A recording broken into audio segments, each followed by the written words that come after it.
Садуақасова желіде жолдасына деген ренішін анық түрде білдірді. Ол күйеуі режиссер бола тұра, өзін мүлдем видеоға түсіруді ұнатпайтынына күйінді.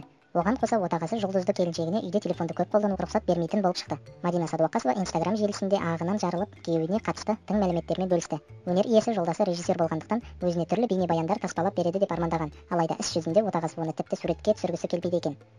Мен әншімін, жолдасым режиссер. Негізі бағым жанып, ол маған түрлі бейнебаяндар түсіріп, видеоларымды монтаждап беруі керек еді. Алайда менің күйеуім мені тіпті видеоға да, суретке де түсіргісі келмейді. Үйде қолыма телефон алсам, бірден тасташы телефоныңды, шай берші, балаға қарашы деген сөздерді естимін.